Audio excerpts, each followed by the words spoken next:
go viral. It's an absolute joke. So I like to talk to people that have actually been on the ground, that know what's going on, that have been there. And the guy we have this right now, his name is Bennett Hazelton.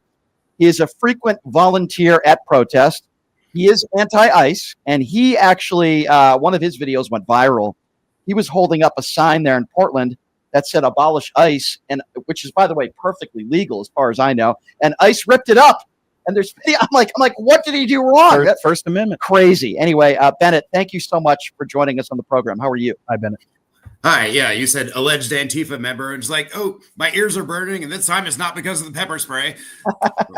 Were you hit with any pepper spray, by the way, when you were out there? No, not this time. I was the one filming the clip that you were talking about where there was a man and a woman standing and talking to one of the DHS agents, and they were like talking at him for about 10 seconds, and he just like pulls the can out and unloads it on her. And when I was thinking of putting that together to put online, so I mean, it's kind of a thing where you have to do it in a way that grabs people's attention, but you also have to make sure people see the full context. So I did it. So like the first 3 seconds, you could see the guy grabbing the can out and spraying her, but then it cuts to the 15 seconds leading up to that. Cause I knew that if I didn't do that, I'd have a million people saying, oh, she must've done something. She must've shoved him. She must've like pulled the weapon. No, you can see her just talking for 15 seconds, nothing else. And the guy pulls his can out and boom. And I saw that video, and that video got millions and millions of views, and it's very disturbing because, correct me if I'm wrong, they weren't breaking the law, Bennett. I mean, they might have been arguing with Antifa members. They might have been saying some not so nice things to ICE members. I'm sorry, not Antifa members. They might have not been, but I saw the entire video, and then this guy comes at them and just sprays them with this pepper spray. And I'm thinking to myself, how is that legal? I mean, what is that like for you? You recorded that video. You're literally a few feet away from it. What is it like for you just watching that happen? That's tough to watch.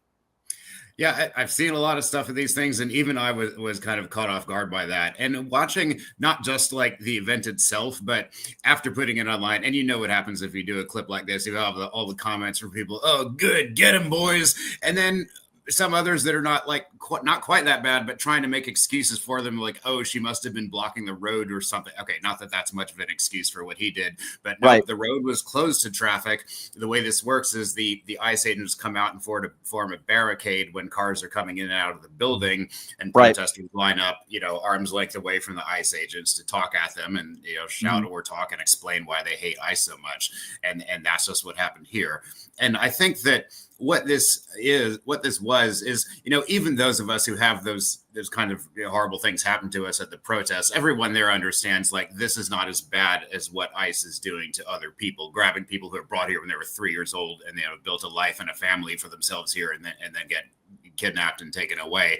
What this is I think this is a symptom of the lack of accountability in that culture.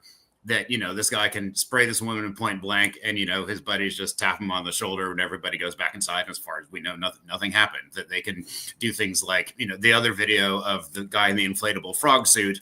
Right. And the ICE agent just comes up and like sprays him in the air intake hole. And of course, this one blows up and it's like, the agent pepper sprayed the frog in the ass. I mean, that was so ridiculous. Ridiculous. Yeah. But that was actually a pretty extremely dangerous thing to do, because that's the air intake hole for the suit.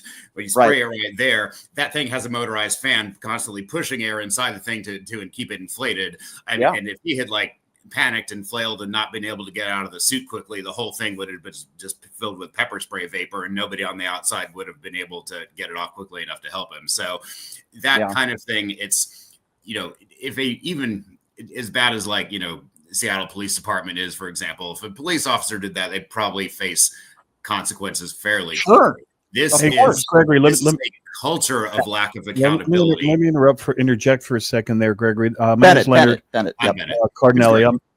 I was a police officer for 25 years. I retired as a lieutenant, and I can tell you that spraying people who are not engaged in anything illegal or any kind of force is a violation of department policy, and it's probably a violation of civil rights. They had no justification for doing that. But what I wanted to ask you is, are you familiar with Gregory Bavino, who's now the commander of the ICE agents, who last night said, we can go anywhere, we can do anything? They truly believe that.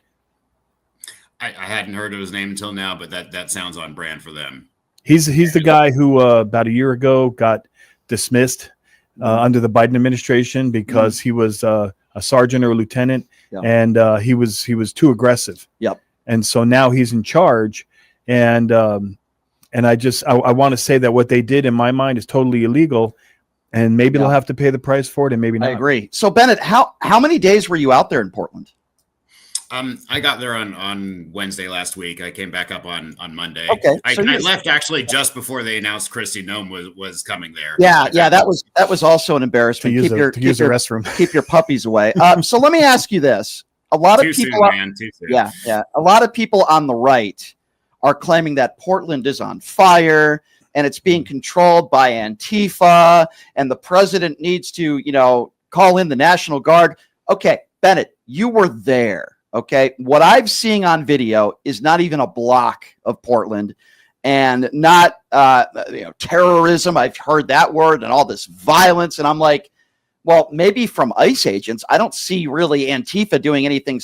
Like, what do you say to those people out there on the right that are claiming that Portland is under attack by the left? You were there. What do you say to them?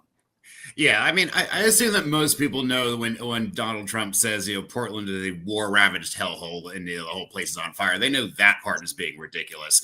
I think some people might wonder if there's any truth to the statements about the one block surrounding the ICE facility. We know the city's not on fire, but how much truth is there to that part? And the answer is no. The idea that the whole sending extra federal troops here is ridiculous because this is not a battle. What this is the I'm not touching you Olympics. What happens is every time a car comes in and out of the building, the agents form a barricade going from the driveway out onto the street. Protesters line up at arm's length to talk to them and say the stuff about ICE that people are there to say. The car comes in and out, and then the agents go back inside. Right. Once in a while, something happens, like the pepper spraying the woman point blank or pepper spraying the frog on the ass. But other than that, it's like, okay, if that's what's happening. So among other things, Kristi Noem saying we're going to send 4 times as many federal agents there. As long as you have enough to form those 2 barricades, what could possibly be the point? Oh, and they have a couple more on the rooftop that start shooting pepper balls at people. And as soon as I realize this is happening, one of the things I'm doing is being mindful of, let's get a video showing exactly what happens so that nobody can possibly make any excuses for this. So once I realized they were shooting pepper balls at people when they were on the sidewalk, I thought, okay, get in position at the end of the sidewalk where I can point the camera. I can show everybody's on the sidewalk. Nobody's over the blue line, the I'm not touching you blue line at the end of the driveway. Bennett, that's why it's so important that there are people like you out there that are recording all this stuff. And by the way, you were the one who caught that couple that were pepper sprayed that weren't breaking any laws. It's horrible. You're the one who's videoing this stuff, and we need more people like you out there. Let me ask you this question. The Nick Sortors of the world, who I think is a complete buffoon. I don't think it, I know it. He's just a moron. And these other people that were out there, Katie Daviscourt, they're calling themselves the victims. Now, from my perspective, Bennett, I wasn't there, you were. But from my perspective, and I think from Leonard's perspective, they're agitators. They go out there, they agitate people, and then they cry victim if, God forbid, they're shoved or something. What is your take on that? Because you were there, you saw the way these people behaved. What's your opinion on that? Yeah, I mean, I think the 2 situations are pretty ridiculous, but for kind of different reasons. Now, Nick Sortor what he's doing definitely comes across as agitation. Some of what he's doing is not technically illegal, but for the White House to refer to him as a reporter is kind of ridiculous. So after the night where there's some scuffle that I didn't see where there was kind of ambiguous, and that was when he was arrested. And now they're saying that the Justice Department says they're investigating the Portland Police Department. What is astonishing is that after the White House had cited him as a reporter and an innocent victim, so the eyes of the entire country were on that one city block and were on him. All he had to do was kind of keep it together for 24 hours and just act like sort of a real reporter to lend legitimacy to what they were saying about him. But no, the very next night he was out and he filmed himself doing this. He said, there's a canopy shelter on the sidewalk. This is a public sidewalk. I'm going to walk through it. And he was holding a flagpole, which is actually about 3 feet taller than the canopy shelter. So I don't know what he was going to do. Is he planning on just walking down the sidewalk and dragging the whole thing with him? So he gets to the edge of the canopy shelter. A protester there says, no, we're trying to keep people separate. Please don't come in here. And then that there's some sort of shoving match there, and then some other guy in a Charlie Kirk shirt gets involved.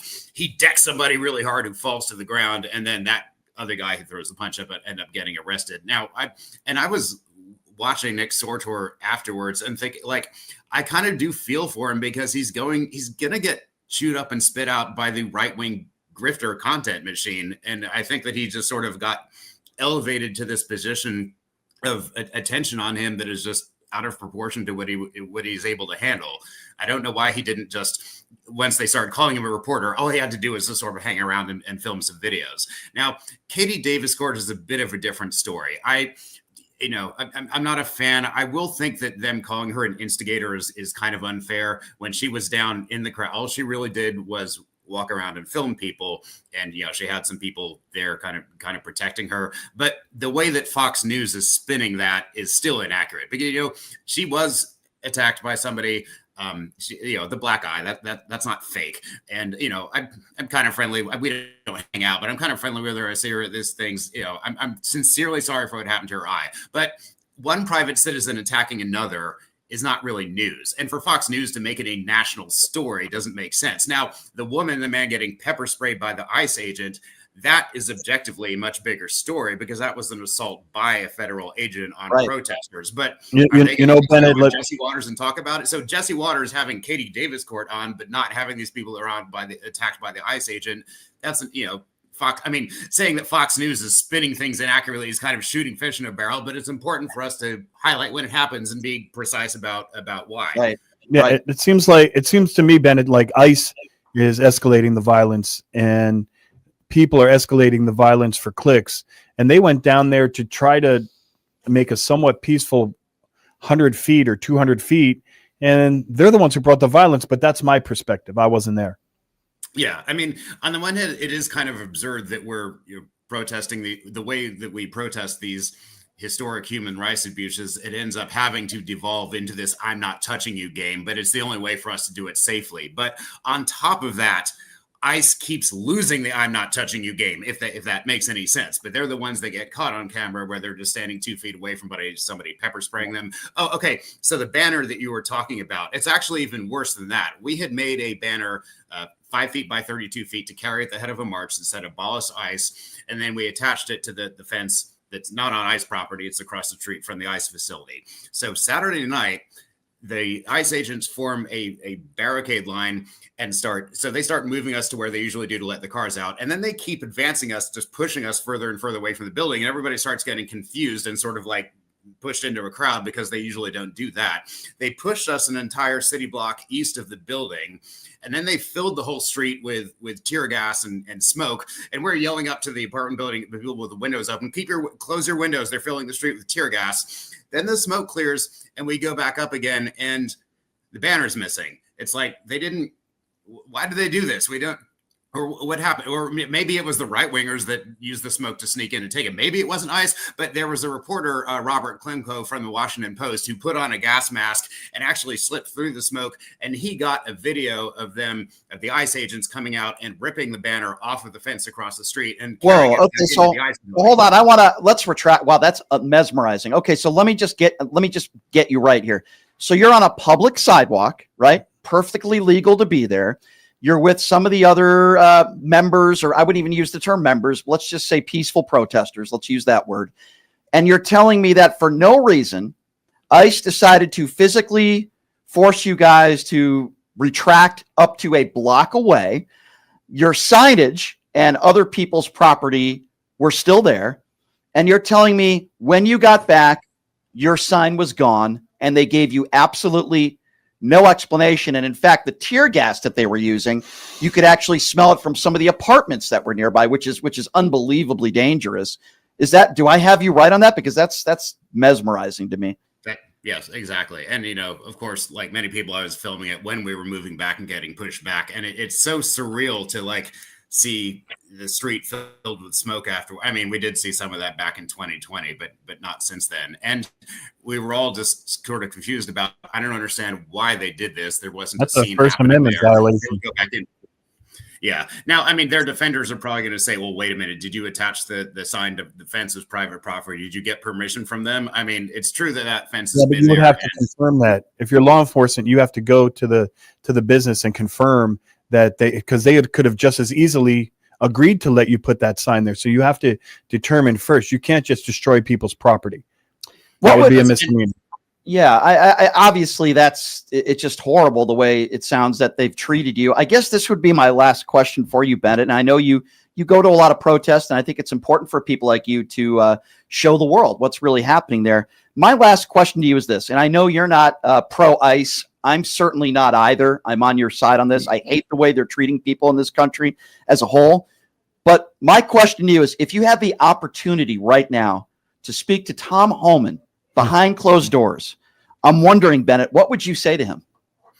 I mean, I would just try to help people understand why it is that people are so passionately opposed to what ICE is doing. Because there's two separate parts to it. There's the part where they take the people who were brought here when they were 3 years old and lived here for decades and built a life and a family for themselves and are just positive contributors to their community. And most people have gotten the point now that there's absolutely no reason to be hassling those people at all. It doesn't achieve anything, nothing.